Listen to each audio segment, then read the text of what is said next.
2020년 9월 13일 주일 예배를 시작하겠습니다. 다 같이 찬양하시겠습니다.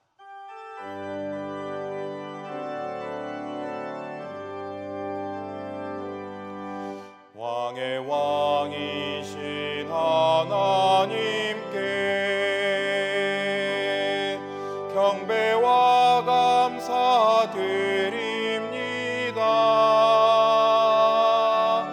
온 마음과 뜻 다해 주 찬양합니다. 왕의 왕이신 하나님께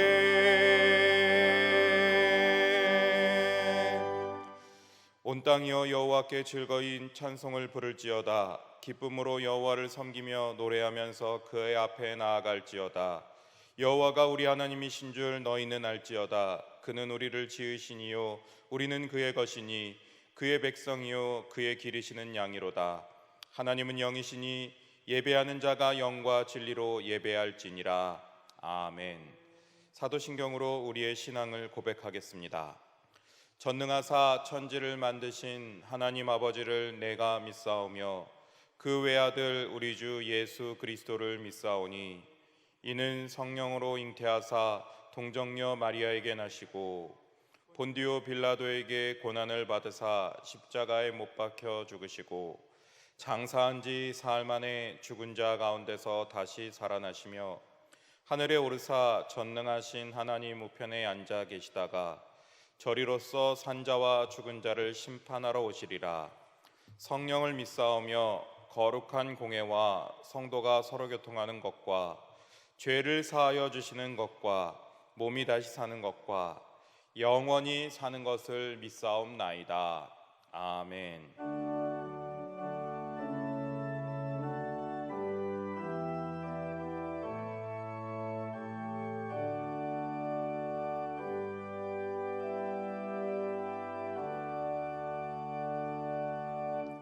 찬송가 321장 날 대속하신 예수께 함께 찬양하겠습니다.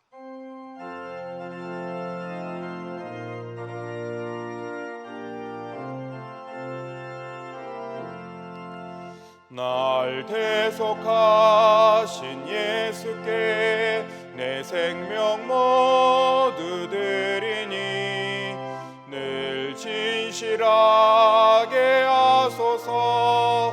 내 구주 예수여 나 구주 위해 살리라. 내 기쁨 한량 없으리.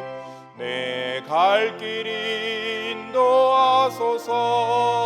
내 구주 예수여 날 구원하신 예수를 일평생 의지하오니 날 영접하여 주소서. 내 구주 예수여 나 구주 위해 살리라. 내 기쁨 한량 없으리. 내 갈 길 인도하소서. 내 구주 예수여 주 십자가에 달리사 날 자유하게 했으니 내 몸과 마음을 주 위해 다 쓰게 하소서. 나 구주 위해 살리라.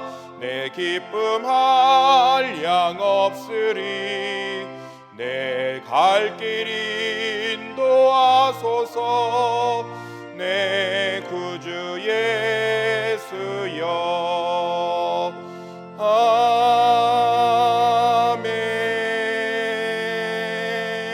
아멘. 기도하겠습니다. 은혜와 사랑의 주님 참으로 감사합니다. 오늘도 새로운 주일을 허락하여 주셔서 주님 앞에 예배드리게 하시니 참으로 감사를 드립니다. 코로나로 많은 어려움이 있는 가운데서도 아침 저녁으로 선선한 결실의 계절 가을을 맞이하게 하신 것 또한 감사를 드립니다. 뜨거웠던 여름, 유난히 길었던 장마의 시간을 보낼 때는 과연 가을이 올까 싶었는데 하나님의 계절은 한치의 오차도 없이 우리에게 다가왔습니다. 우리도 모르는 사이에 하나님께서 만드신 날짜와 계절이 지나가는 것처럼 우리에게 닥친 이 어려움을 하나님 속히 지나가게 하여 주시옵소서. 코로나 바이러스가 확산되면서 사회적 거리두기를 강화하여도 확진자의 수가 눈에 띄게 줄어들지 않고 있는 이때에 많은 사람들이 불안함을 느끼고 있습니다. 불안이 만연한 이 땅에 하나님께서 주시는 참 평안을 허락하여 주시옵소서. 세상은 줄 수도 없고 세상은 알 수도 없는 그 평안을 허락하여 주시어서 하나님, 주를 믿는 주의 백성들 불안에 떨지 않고 평안을 누리게 하여 주시옵소서. 백신도 치료제도 개발이 언제 될지 모르는 이때에 우리가 할 수 있는 일이 많지 않아 보입니다. 하나님, 어떻게 우리가 이 시대를 살아갈 수 있겠습니까? 더 많이 기도하고 더 많이 하나님을 의지하며 살아갈 수밖에 없사오니 하나님을 바라는 주의 백성들 외면하지 마시고 하나님, 간절한 기도를 들어 주시옵소서. 주모의 얼굴을 바라는 여종의 마음으로 주님을 바라보는 우리의 기도에 응답하여 주시옵소서. 특별히 질병의 고통과 육신의 연약함으로 아파하며 병상에서 신음받고 있는 우리 성도들을 기억하사 속히 병상에서 내려와 하나님의 은혜를 찬양하게 하여 주시옵소서. 경제적인 어려움으로 고통받고 있는 성도들을 기억하사 크신 은혜로 이 어려움이 지나가게 하여 주시옵소서. 확진자들이 많이 발생하면서 예배당에서 서로가 서로의 얼굴을 대하여 예배드릴 수가 없습니다. 하나님께서 우리의 마음을 주장하여 주시어서 각자의 처소에서 상황과 형편이 다른 상태로 예배를 드리지만 우리들의 상황과 여건들을 헤아려 주셔서 정성껏 드리는 우리의 예배를 기쁘게 받아 주시옵소서. 지금은 흩어져 있지만 오직 주님만이 우리를 모으시고 우리를 구원하실 수 있사오니 속히 이 사태를 진정시켜 주셔서 함께 주의 전에 모여 예배할 수 있는 그날이 오게 하여 주시옵소서.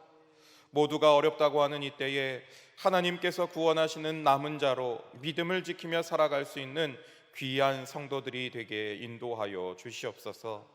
하나님, 한 주간 기도로 말씀을 준비하신 목사님을 통해 주님의 말씀을 들으려고 합니다. 하나님께서 들려주시는 이 말씀을 우리가 듣고 우리의 심령이 변화되어 이 땅을 살지만 하늘 백성으로 살아갈 수 있는 은혜를 누리게 하여 주시옵소서. 예배의 모든 것을 주님 손에 의탁하오며 이 모든 말씀 우리를 구원하신 예수 그리스도의 이름으로 기도하옵나이다. 아멘. 사랑하는 자의 영혼 그의 범사 영통 건강 잘 되고 평안하기를 내가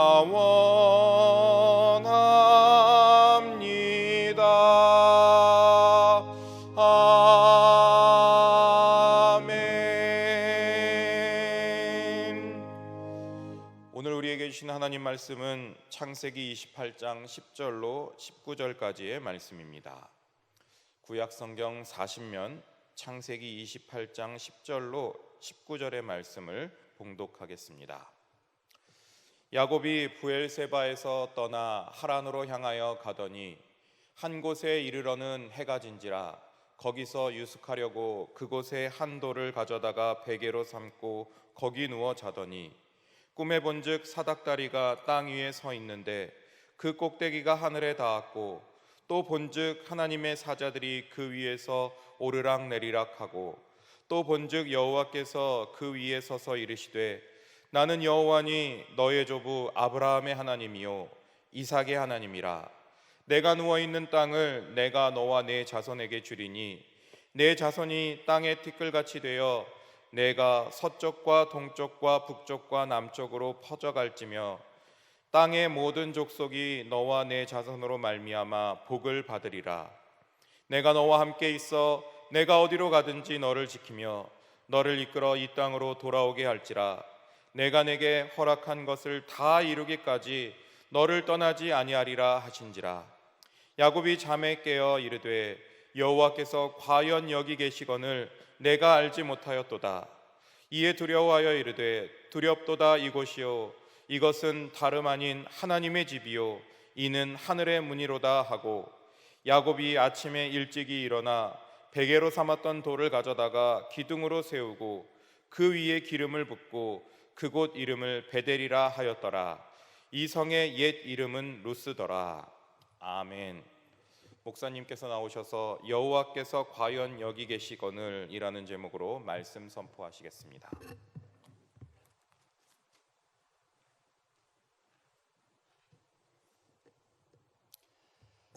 우리 성도 여러분들과 얼굴을 대면하지 못하고 예배 드리는 게 오늘까지 딱 4번째 주간, 이제 한 달이 지난 것 같습니다. 한 달 동안 우리 성도님들 얼굴 뵙지 못했는데 여러분 각자 계신 처소에서 잘 지내고 계시지요? 여러분들 계신 그곳마다 하나님께서 함께하여 주시는 축복이 늘 넘치시기를 간절히 바랍니다. 또 오늘 우리가 함께 예배하는 이 자리, 얼굴로는 바라보지 못하지만 여러분들이 예배 드리기 위해서 영상을 켜놓은 그 자리마다 우리 하나님의 영이 하나로 묶어주시는 놀라운 역사가 있어서 계시는 곳에서 은혜 받아 함께 누리는 우리 모든 창동교회 성도님들 되기를 주님 이름으로 간절히 축원합니다. 아멘. 여러분, 이런 명언이라고 하죠. 들어봤을 것 같습니다. 두 사람이 똑같이 창살을 통해서 밖을 내다본다. 한 사람은 진흙을 보고 다른 사람은 별을 본다. 이 영국의 시인인 프레드릭 랭브리지라는 사람이 했던 유명한 말입니다. 똑같은 창문을 통해서 이 창문으로 두 사람이 밖을 내다보고 있는 겁니다. 그런데 바라보는 시선의 방향에 따라서 정반대의 것을 볼 수 있다라는 그런 얘기입니다. 아래를 향하고 있는 사람은 진흙을 바라보고 있는 거고요, 위를 바라보는 사람은 별을 바라볼 수 있다라는 겁니다. 여러분들께 질문 드리고 싶습니다. 여러분들은 여러분의 삶에서 시선을 어디에 두고 계십니까? 무엇을 바라보면서 살아가고 계시냐고 여러분들께 질문 드리고 싶습니다. 우리 인생 가운데서 어떤 분들은 고개를 푹 늘어뜨리고 살아가기 힘든, 죽을 이유가 가득한 세상을 바라보며 사시는 분들도 계실 것이고요, 또 어떤 분들은 고개를 들어서 우리의 생명의 주인이 되시는 여호와 하나님, 오늘도 나를 지켜보고 계시는 그 하나님과 눈 마주치면서 살아가시는 분들도 계실 텐데, 이 땅 살아가는 사람들 가운데 고생이라는 것, 이 고난이라는 것이 없이 피해갈 수 있는 인생은 단 한 명도 없다고 봤을 때, 그러나 이 고생이 우리를 힘겹게 만들고 우리를 죽이는 생고생으로 끝나게 될 것인지, 그렇지 않으면 이 고생이 오늘은 힘겹지만 이것을 통해서 여호와 하나님을 바라보게 만들고 그분께 더 가까이 나아가게 만드는 유익한 고생이 될 것인지, 이건 우리의 손에 달렸다는 거죠. 이건 우리가 결정 지을 수 있다라는 것입니다. 간절히 바라기로는 오늘 여러분의 시선을 전환해서 우리의 생명의 주인 되신 여호와 하나님을 발견하시는 우리 모든 성도님들 되기를 간절히 바랍니다. 요즘 시대가 이렇다 보니까 자꾸만 일주일 내내 말씀 묵상하고 기도하고 말씀 찾으면서 어떻게 하면 우리 성도님들께 힘이 되는 말씀을 좀 전할 수 있을까? 어떻게 하면 우리 성도님들 삶에 좀 용기를 얻어서 능력 있게 살아갈 수 있는 그런 말씀이 있을까 찾던 중에 오늘 이 말씀이 저에게 와서 부딪혔습니다. 야곱을 통해서 주시는 하나님의 말씀, 이 야곱 가운데서도 특별히 그의 삶 가운데 가장 처절했던 순간에 하나님께서 그를 만나 주심으로 말미암아서 그에게 주시는 메시지가 있을 텐데, 오늘 그 말씀 가운데 우리가 한번 집중해 보자라는 것입니다. 그 말씀을 통해서 우리의 시선을 전환할 때 우리에게 주시는 그 큰 복을 함께 받아 누리시는 우리 모든 성도님들 되기를 간절히 바랍니다. 그러기 위해서 우리가 첫 번째 볼 말씀이 창세기 27장 39절에서 40절의 말씀입니다. 이 말씀은 오늘 본문 말씀에 해당되지는 않는데 이 말씀을 읽어보면 우리의 배경을 알 수가 있습니다. 제가 읽어드립니다. 그 아버지 이삭이 그에게 대답하여 이르되 내 주소는 땅의 기름짐에서 멀고 내리는 하늘 이슬에서 멀 것이며 너는 칼을 믿고 생활하겠고 내 아우를 섬길 것이며 내가 매임을 벗을 때에는 그 멍에를 목에서 떨쳐버리리라 하였더라. 아멘. 여러분, 이 말씀이 언제 이야기입니까? 아버지 이삭, 첫째 아들 에서, 둘째 아들 야곱, 이 집안의 이야기입니다. 우리가 어릴 적부터 너무 많이 들어서 익히 알고 있는 것처럼 둘째 아들이었던 야곱이 눈이 어두워진 나이 많은 아버지 이삭을 속이고 자기 형 에서를 속이고 이 장자가 받아야 할 축복과 권리와 깡그리 가져가 버리는 겁니다. 나중에 이걸 알게 된 에서가 아버지에게 가서 떼를 씁니다. 아니 아버지, 야곱에게 빌어준 복 말고 남은 복이 있을 것 아닙니까? 그거라도 저에게 좀 빌어주십시오 라고 떼를 쓰고 간청할 때에 이삭이 에서에게 부어주었던 축복의 말씀이 아까 읽었던 39절 40절입니다. 너의 주소는 땅의 기름짐에서 멀고 내리는 하늘 이슬에서 멀 것이다. 네가 척박한 삶을 살아갈 수밖에 없을 것이다 라는 얘기입니다. 너는 칼을 믿고 생활하겠고 내 사방에는 늘 대적들이 있을 것이라는 말입니다. 네 아우를 섬길 것이며 너는 형이지만 동생의 종이 될 것이다. 네가 매임을 벗을 때야 비로소 그 목에서 멍에를 떨쳐버리게 될 것이다 라는 말은 네가 죽을 때까지 이 속박과 이 굴레에서 벗어날 수 없을 것이다. 여러분, 이게 어디 축복입니까? 저주의 말씀이죠. 이런 저주의 말씀을 복으로 받다 보니까 에서가 마음속으로 41절과 같이 결심하게 된 겁니다. 그 아버지가 야곱에게 축복한 그 축복으로 말미암아 에서가 야곱을 미워하여 심중에 이르기를 아버지를 곡할 때가 가까웠은즉 내가 내 아우 야곱을 죽이리라 하였더니 이제 아버지가 돌아가시기만 해봐라. 내가 야곱 너를 가만히 두나 내가 너를 죽여버릴 거야. 에서가 이런 결심을 했다는 겁니다. 부모가 이걸 알게 되고는 기가 차겠지요. 하루아침에 아들 하나는 살인자가 될 판이고 다른 아들 하나는 그 형제에게 죽임을 당할 판이고 그래서 결국 둘째였던 야곱을 삼촌인 라반의 집으로 피신시키기로 결정을 하는 겁니다. 그래서 오늘 우리가 읽었던 첫 번째 본문 말씀 28장 10절 말씀이 기록이 되는 거 아닙니까? 야곱이 브엘세바에서 떠나 하란으로 향하여 가더니 이렇게 야곱의 여정이 시작이 됐습니다. 여러분, 야곱은 그러면은 어떻습니까? 자기 마음은 좋았을까요? 형의 축복권, 장자로서의 권리 다 빼앗고 아주 행복에 겨웠을까요? 그것도 아닙니다, 여러분. 결국 야곱에게 남아있는 그의 현실은 축복, 장자의 권리는 온데간데 없고 11절의 상황만 남아있는 겁니다. 11절 말씀입니다. 한 곳에 이르러는 해가 진지라 거기서 유숙하려고 그곳에 한 돌을 가져다가 베개로 삼고 거기 누워 자더니 어떤 목사님은 이걸 성경 최초의 노숙자라고 얘기를 하더라고요. 여러분, 단순히 그냥 웃고 넘길 수만은 없는 의미가 사실은 이 속에 담겨 있습니다. 지금도 보면은요, 주변에서 쉽게 사람들을 발견할 수 없는 이렇게 뚝 떨어진 땅에 살아가는 사람들, 예를 들자면 광야에 살아가는 유목민이라든지 저기 극지방에 살고 있는 에스키모라든지 이런 사람들은요, 대대로 사람들을 만날 기회가 적기 때문에 자기네들에게 찾아온 손님을 극진히 대접하는 것으로 잘 알려져 있습니다.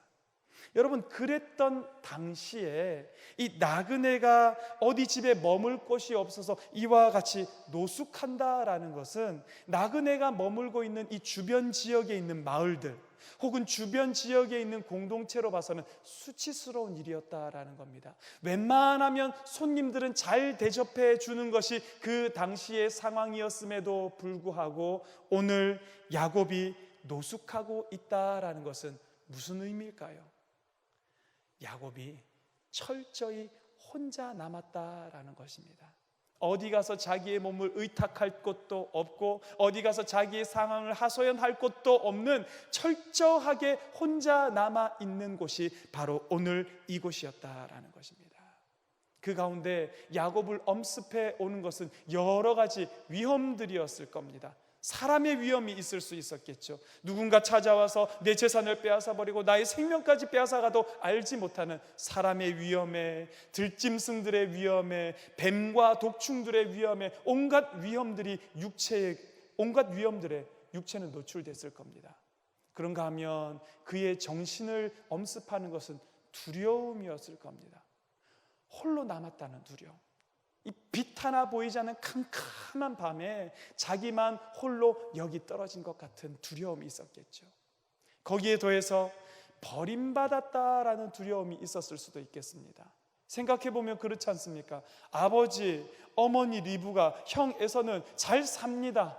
자기만 피신한다는 명목 아래에 광야 항복판에 던져진 것 같은 이 버림받은 두려움, 미래에 대한 두려움도 있었을지 모르겠습니다.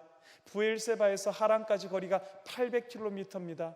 거기 도착할 수는 있을는지, 거기 도착해서 나를 기다리는 상황은 과연 어떤 상황일지, 여러 가지 두려움이 엄습해 오는 그 가운데에 이 야곱이 한밤을 지내게 되었다라는 거죠. 여러분, 여기서 우리가 우리의 시선을 한번 돌려보려고 합니다. 야곱은 그 당시에 그럴 만한 여유가 없었을 텐데 오늘 성경 말씀을 보는 우리는 시선을 한번 전환해 볼 수 있다라는 거죠. 11절에 나와 있는 이 한 곳이 야곱에게는 형에게서 도망치듯이 빠져나와서 한나절을 걷고 또 걷고 더 이상 걸을 수가 없어서 지쳐서 쓰러진 그곳이 야곱에게는 한 곳이었을 겁니다. 시선을 돌려서 하나님의 관점에서 보자면 한 곳은 그저 그런 의미 없는 한 곳이 아니다라는 것입니다. 히브리 말로는 빰막곰, 이 장소를 나타내는 전치사 빼라는 말과 우리말로 하면 그라는 뜻의 정관사가 합쳐져서 쓰여진 말입니다. 의미를 잘 살려서 읽어보면 이런 뜻입니다.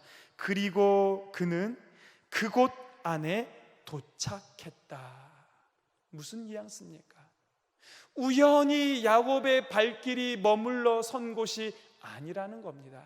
하나님께서 야곱을 만나시기 위해서 예비해 놓으신 땅, 하나님께서 야곱을 위해서 준비해 놓으신 그곳에 야곱이 드디어 도착하게 되었다. 시선을 달리 보면, 하나님의 관점에서 보면 한 곳이 이렇게 달라지는 겁니다. 여러분, 어디 그뿐이겠습니까? 11절 말씀을 계속해서 이어보면 한 곳에 이르러 해가 졌다라고 기록이 되어 있습니다. 야곱에게 있어서 해가 졌다라는 것은 하루 종일 걷고 걸어서 이제 더 이상 걸을 수가 없을 만큼 지친 그때 그 순간이 해가 지는 순간이었을 겁니다. 별 의미가 없었을 거라는 거죠. 하나님의 관점에서 볼까요?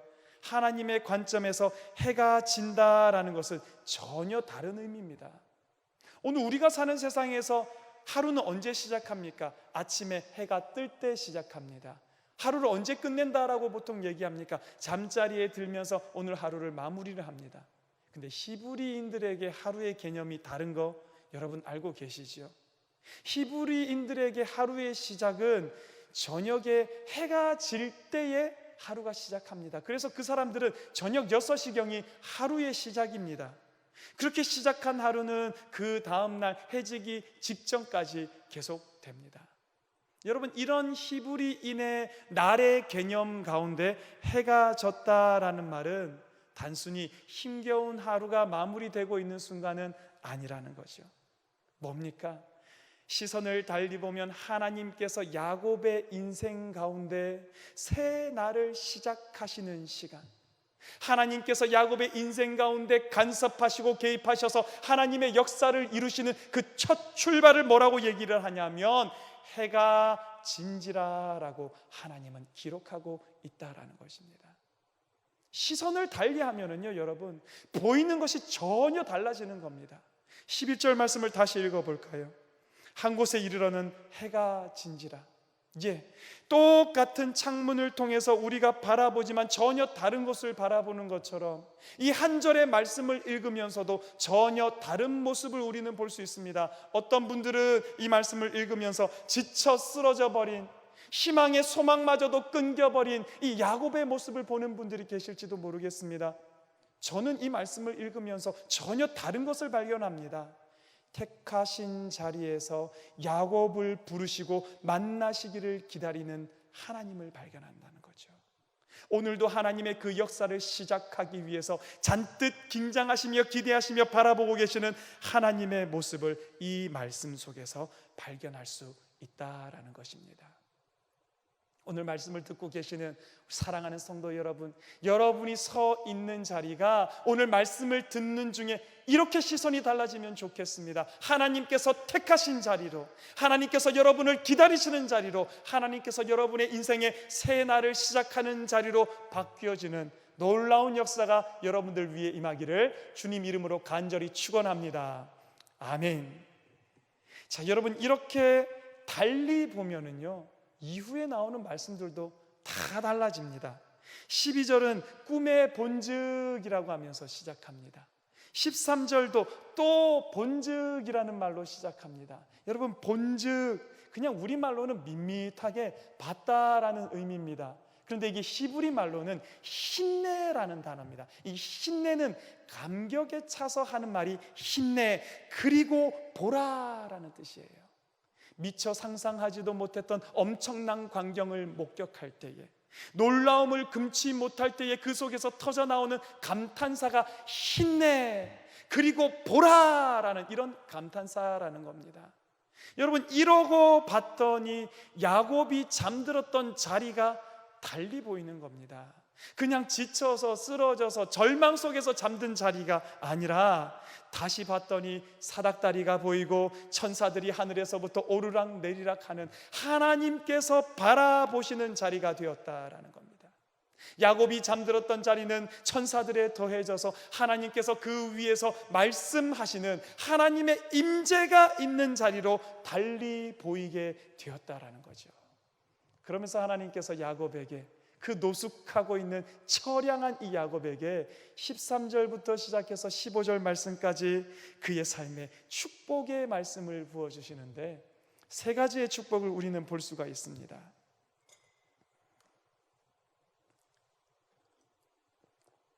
첫 번째 축복은요, 13절 말씀, 언약의 축복입니다.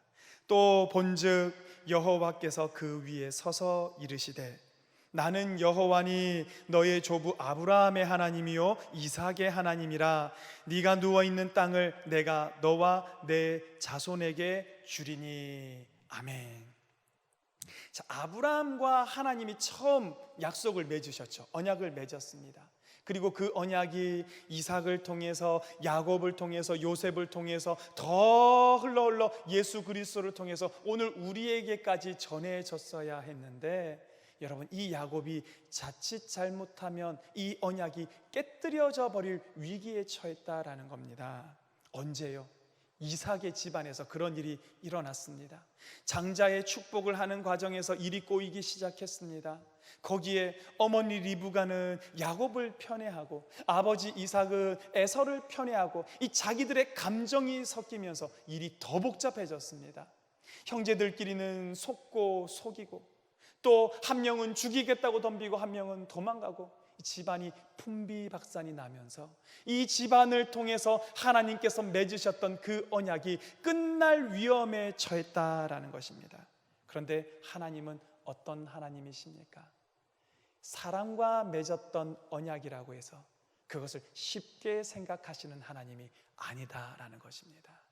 오늘 야곱을 광야의 한가운데로 불러내셔서 그 언약을 다시금 갱신하시기 위해서, 그 언약을 다시 한번 든든히 붙잡게 하기 위해서 이 야곱에게 언약의 축복을 해주시는 하나님을 우리는 여기서 발견할 수가 있다라는 것입니다. 여러분, 하나님의 약속, 하나님의 언약은요, 우리의 상황이 어려워진다고, 형편이 달라진다고 변하거나 바뀌어버리거나 없어져 버리거나 사라져 버리는 것이 절대 아니다라는 것을 여러분 기억하시기 바랍니다. 여러분, 한 사람 한 사람을 향한 하나님의 선택하심, 하나님의 부르심도 마찬가지입니다. 우리가 좀 잘못했다고 해서, 우리가 하나님으로부터 좀 멀어졌다고 해서 하나님은 그 언약, 그 선택하심을 쉽게 버리시는 분이 아니라 우리를 불러주시고 우리에게 언약의 축복으로 새롭게 하시면서 그 언약을 소중히 여기시고 계속해서 이어가시는 분이 여호와 하나님. 여러분, 하나님께서 주시는 이 언약의 축복을 우리도 내 것으로 받아 누리시는 저와 여러분 되기를 간절히 바랍니다. 두 번째 축복은요, 14절에 나오는 자손의 축복을 주십니다. 14절 말씀입니다. 내 자손이 땅에 티끌같이 되어 네가 서쪽과 동쪽과 북쪽과 남쪽으로 퍼져 나갈지며 땅의 모든 족속이 너와 내 자손으로 말미암아 복을 받으리라. 아멘. 아브라함과 맺었던 언약을 기억하시는 겁니다. 무별과 같이 많게 해주겠다, 바다의 모래처럼 가득하게 해주겠다, 그 약속을 야곱을 통해서 오늘 우리에게까지 전달해 주신다라는 겁니다. 너와 내 자손을 통해서 땅의 모든 백성이 복을 받을 거야. 이걸 하나님이 아브라함에게 말씀하실 때는 뭐라고 말씀하시겠습니까? 네가 복의 근원이 될지라, 네가 복 그 자체가 될지라 말씀하셨습니다. 우리도 마찬가지입니다. 오늘 복이 되어서 이 자손의 축복을 받아 누리는 우리 모든 성도님들 되기를 간절히 바랍니다. 세 번째 하나님께서 주신 축복은 동행의 축복입니다. 15절 말씀 보십시오. 내가 너와 함께 있어 네가 어디로 가든지 너를 지키며 너를 이끌어 이 땅으로 돌아오게 할지라. 내가 내게 허락한 것을 다 이루기까지 너를 떠나지 아니하리라 하신지라. 아멘. 여러분, 어떻게 보면 오늘 우리 인생에 있어서 제일 필요한 축복, 제일 간절한 축복이 이 축복 아닙니까? 한 치 앞도 내다볼 수가 없는 상황 가운데 당장 내일은 또 어떻게 될는지, 내일은 정부에서 방역 지침이 어떻게 나올는지, 우리 아이들 학교는 언제 갈 수 있을는지, 나의 직장은, 우리 가게는 언제 열 수 있을지, 앞을 내다볼 수 없는 이 상황 가운데에 네가 어디로 가든지 너를 지키겠다, 내가 너를 떠나지 않겠다, 하나님의 이 약속만큼 큰 축복이 어디 있겠냐라는 겁니다. 저도 그렇습니다. 여러분, 교회를 생각하면 요즘은 걱정이 한가득인 것 같습니다. 근심이 몰려드는 것 같습니다. 사람들이 말하지 않습니까? New normal, new normal. 도대체 이 new normal, 새로운 시대는 어디로 가게 될 것인지 아무리 생각해봐도 모르겠습니다. 교회는, 우리 창동교회를 비롯해서 이 땅에 있는 교회들이 예전의 모습으로 회복할 수 있을까? 우리 성도님들 돌아올까? 우리 회복이 가능할까? 여러분, 이것도 잘 모르겠습니다. 그런 가운데 또 저를 더 슬프게 만드는 거는요, 교회 걱정한답시고 걱정하는 게 우리 성도님들의 삶을 걱정하고 하나님의 나라와 하나님의 그 아들들을 걱정하는 것이 아니라 교회 걱정한다고 하면서 교회와는 때려야 뗄 수 없는 저를 생각하면서 제 걱정하고 있는 겁니다. 아, 나는 앞으로 잘 살아갈 수 있을까? 아, 교회가 회복되고 내가 더 잘 될 수 있을까? 이런 걱정을 하는 저를 가끔 발견하면 참 슬픕니다. 한심스럽습니다. 내가 정말 이걸 위해서 이 자리에 세워져 있는가? 여러분, 이런 안타까운 마음들 가운데 우리 성도님들이라도 똘똘 뭉쳐서 한 신앙 가지고 잘 나가면 좋겠는데 세상이 똑 반으로 나뉘어져 버린 것처럼 교회도 그와 같이 나누어진 사람들이 보인다라는 겁니다. 이념 따라서, 신념 따라서, 때로는 하나님을 믿는 신앙보다 어쩌면 신념이 더 앞서는 것 아닌가 걱정될 때가 있습니다. 하나님의 말씀, 예수 그리스도의 말씀보다 사람의 말이 더 영향력 있는 것 아닌가 걱정스럽게 보일 때가 참 많다라는 것입니다. 여러분, 이런 생각까지 미치게 되면 두려워지죠. 절망스러워지죠. 야곱이 그날 밤에 느꼈을 감정이 이런 감정이었을까? 홀로 버려진 것 같고 외롭고 두렵고 모르겠고 근심스럽고 이와 같은 상황 가운데 처했을 것이다 라는 거죠. 여러분, 그런 순간에 동행의 축복으로 다가오시는 하나님께서 뭐라고 말씀하십니까? 야곱아, 내가 허락한 것을 이루기까지 내가 너를 떠나지 않을 거야. 여러분, 이 말씀은 오늘 우리 성도들에게도 꼭 같이 하나님 전해주시고 계십니다. 성도들아, 김목사야, 창동교회야, 너희들 사명 있지 않니? 내가 너희를 이 세상에 보내면서 주었던 그 사명 이루기까지는 내가 너희를 떠나지 않을 것이다. 내가 너희와 언제까지나 함께 할 것이다. 임마누엘의 하나님으로 자신의 모습을 우리에게 내비춰 주신다라는 겁니다. 그 순간에 그 임마누엘의 하나님을 발견한 야곱이 잠에서 깨어서 고백하는 것이 무슨 말입니까? 18절 말씀입니다. 우리 다 같이 18절 말씀 읽어보겠습니다. 시작. 야곱이 잠이 깨어 이르되 여호와께서 과연 여기 계시거늘 내가 알지 못하였도다. 할렐루야, 아멘입니다. 여러분, 야곱은요, 그곳이 어쩌다가 도착한 한 곳인 줄 알았을지도 모릅니다. 홀로 지쳐서 쓰러진 곳이 그 해가 질 무렵이었을지도 모르겠습니다. 그러나 그게 아니었다라는 겁니다. 새벽 말씀을 통해서 제가 지역신이 무엇인지에 대해서 잠깐 설명드린 적이 있었습니다.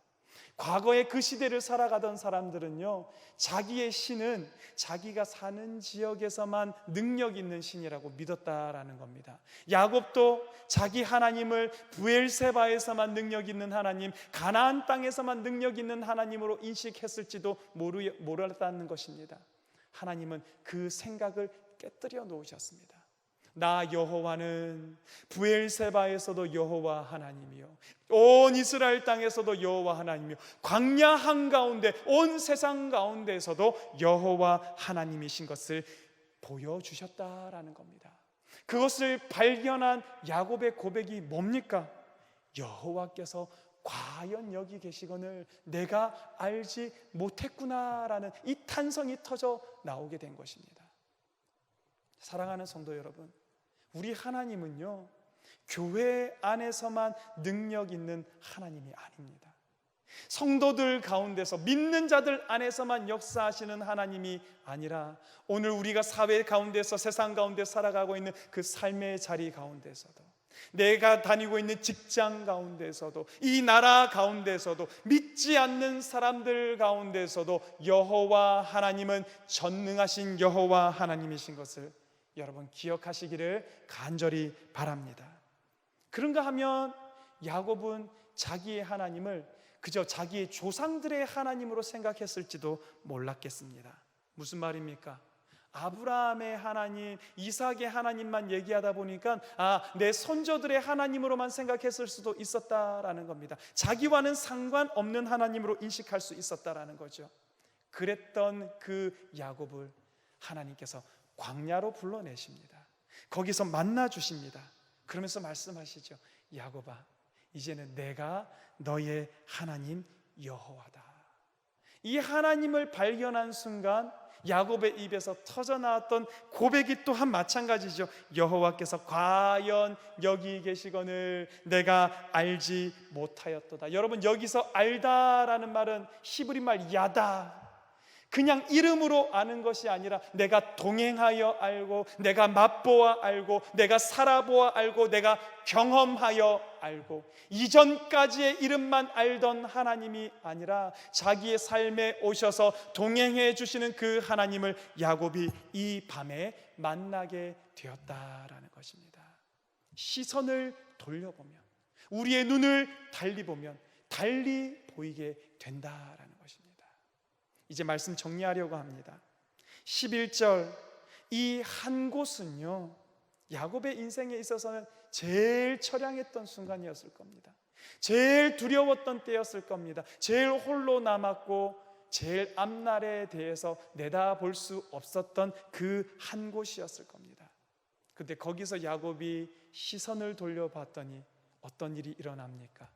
그곳이 과연 여호와께서 함께 계시는 곳으로.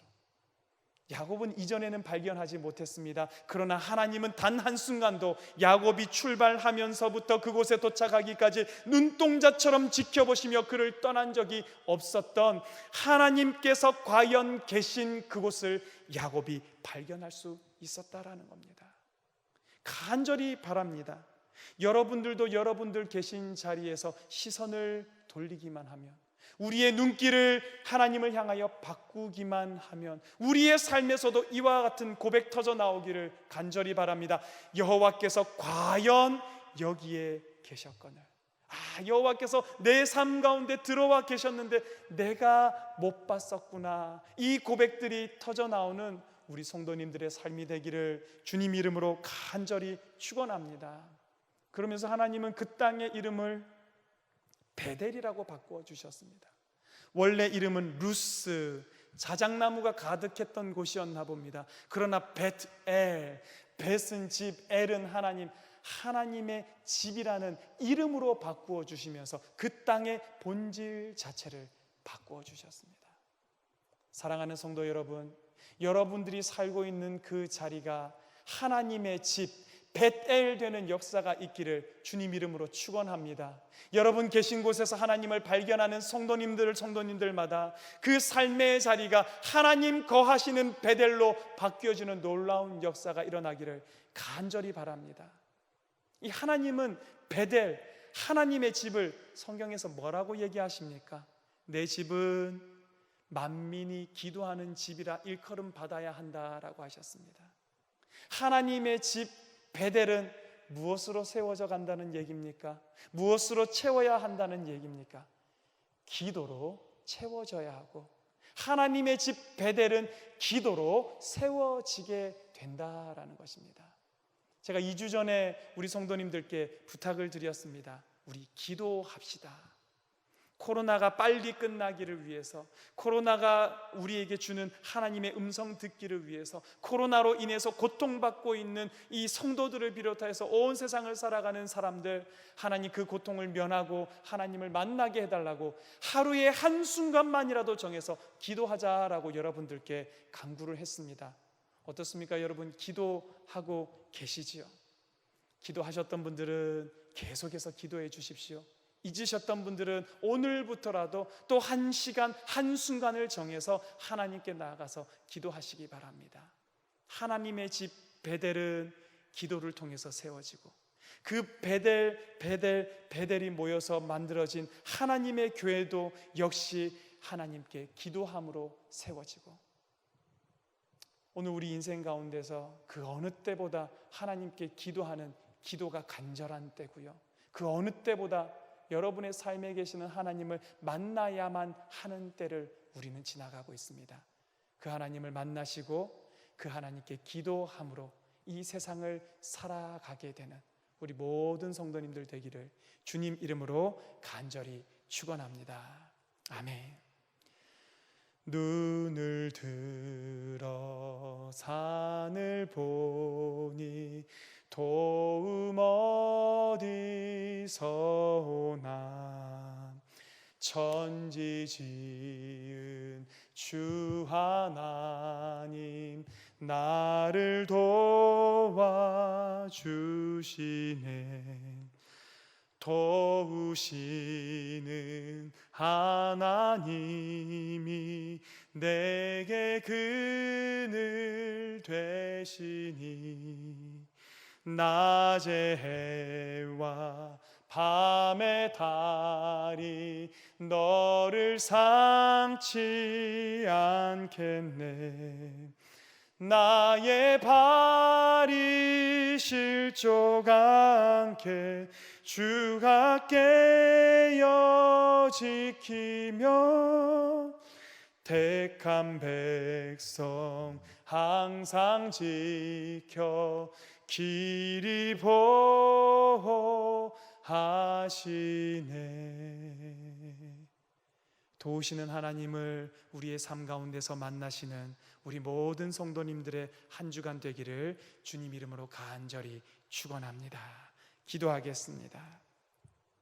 하나님, 오늘 우리가 발을 딛고 있는 이 땅에서 눈을 들어 살펴보았더니 내가 있는 이곳이 절망의 땅이 아니라, 내가 있는 곳이 두려움의 땅이 아니라 여호와께서 과연 여기에 계신 땅, 내가 발견하지 못했을 뿐이지 여호와께서 여전히 나와 함께 하시는 땅인 것을 보게 하여 주시니 감사합니다.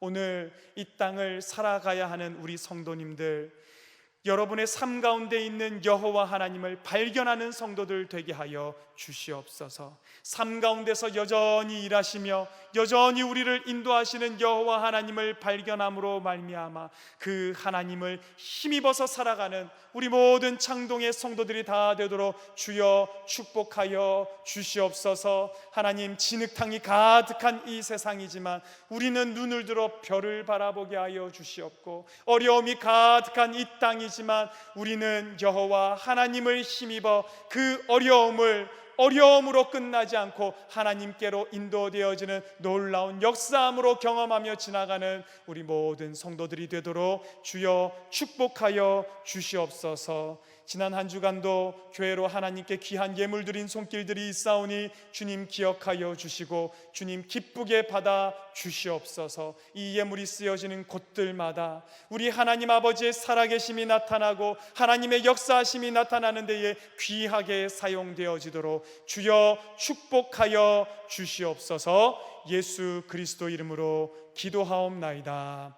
아멘.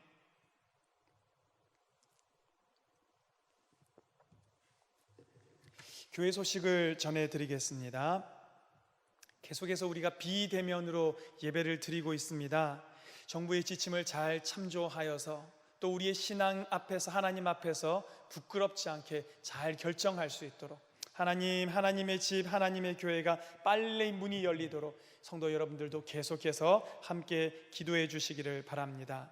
그 전까지는 우리가 어쩔 수 없는 상황 가운데서 영상으로 보내어드리는 그 모든 예배 가운데 여러분 힘써서 참석해 주시고, 영상이지만 그 영상을 통해서도 우리 은혜 받아 누릴 수 있습니다. 그 영상을 통해서 하나님의 은혜를 많이 받으시는 우리 성도님들 되기를 간절히 바랍니다.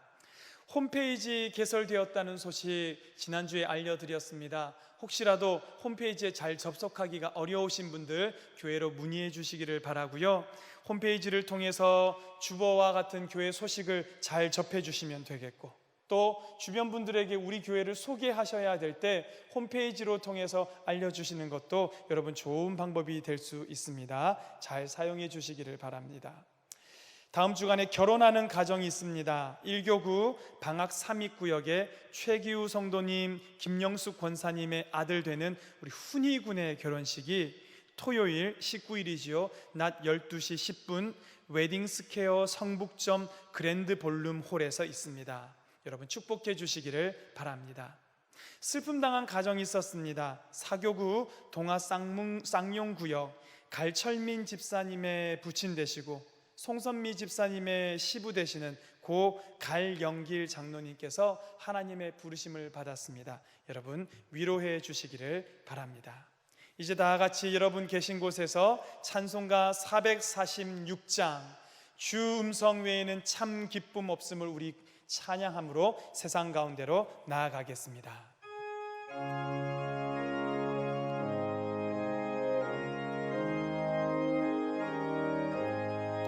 주 음성 외에는 참 기쁨 없도다.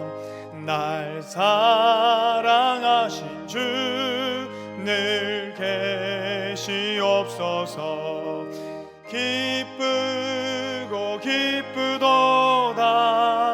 항상 기쁘도다. 나 주께 왔사오니 복 주옵소서. 주 나 주께 왔으니 복 주시옵소서. 주와 함께 계시면 큰 시험이 기네. 기쁘고 기쁘도다. 항상 기쁘도다.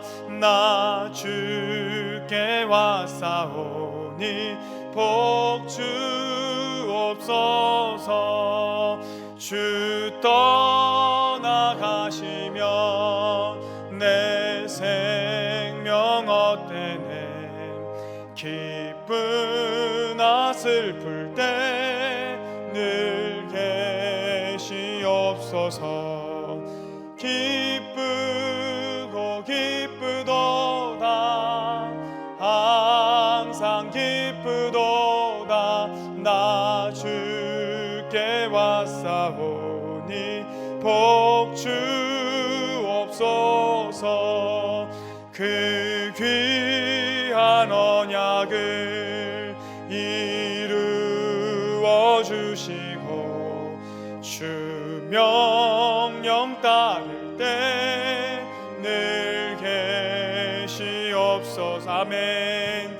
기쁘고 기쁘도다 항상 기쁘도다 나 주께 왔사오니 복 주옵소서.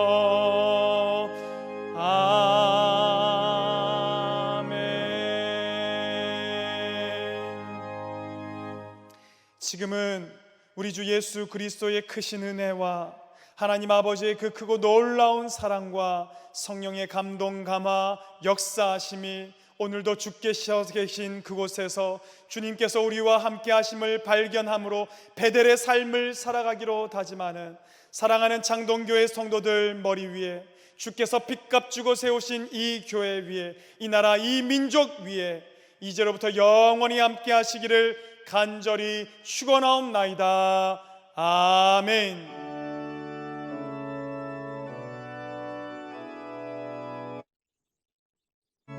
아버지 감사합니다. 받아주시고 사랑과 못함과 제사의 하나님 아버지께서 하나님 아버지의 것으로